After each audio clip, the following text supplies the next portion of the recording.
الحمدللہ رب العالمین، الصلاۃ والسلام علی رسولہ النبی الکریم وعلی آلہ واصحابہ اجمعین۔ الحمدللہ الحمدللہ الذی ہدانا لہذا وما کنا لنہتدی لولا ان ہدانا اللہ۔ رب اشرح لی صدری ویسر لی امری واحلل عقدۃ من لسانی یفقہوا قولی، آمین یا رب العالمین۔ کل ہم نے الحمدللہ ثم الحمدللہ بڑی تفصیل سے سورہ آل عمران کی کچھ آیات کا خلاصہ سمجھنے کی کوشش کی۔ آپ کا کوئی سوال ہو سب سے پہلے سورہ بقرہ کے بارے میں یا سورہ آل عمران کا جو حصہ ہم نے کور، تاکہ میں پھر آگے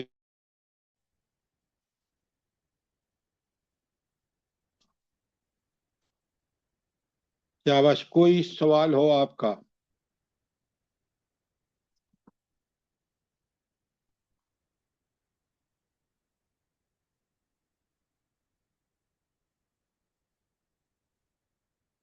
سر جلدی۔ الحمدللہ جزاک اللہ، کافی سمجھ آئی ہے۔ اچھا، اللہ تعالیٰ آپ کو بہت زیادہ خیر دے، اور آپ جتنی محنت کریں گے نا، اللہ تعالیٰ کا پکا سچا وعدہ ہے کہ اللہ اپنے بندوں کو وہ توفیق عطا فرمائے گا کہ جس سے ان کا سینہ کھل جائے گا۔ اچھا، میں نے کل آپ کو بڑی تفصیل سے بتایا تھا کہ قرآن کی آیات دو قسم کی ہیں۔ ایک ہیں محکمات،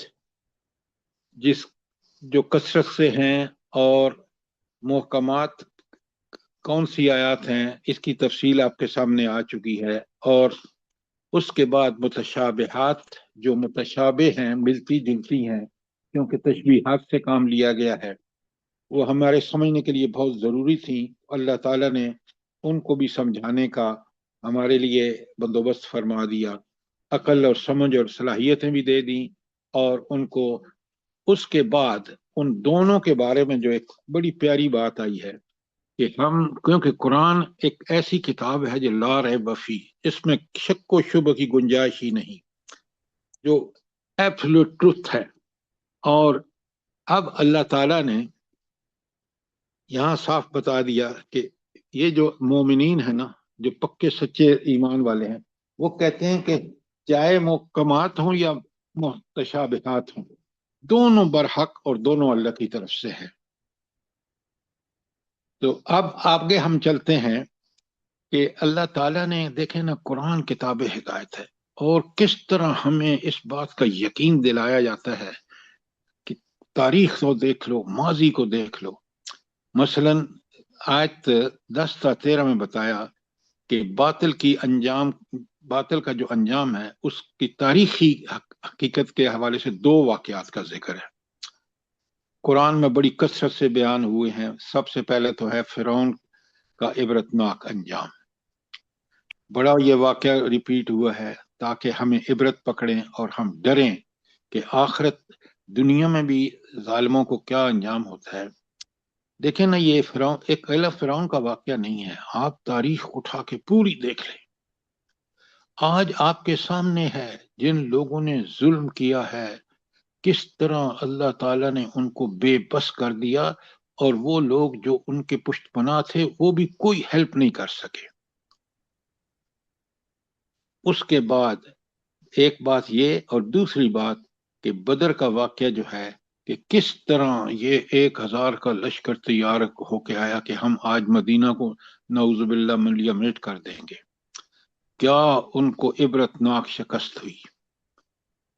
تو اس لیے باطل پر نہ باطل کے ساتھی بنے، نہ باطل پر عمل کریں، اور حق کا ساتھ دیں چاہے کوئی بھی قربانی دینی پڑے۔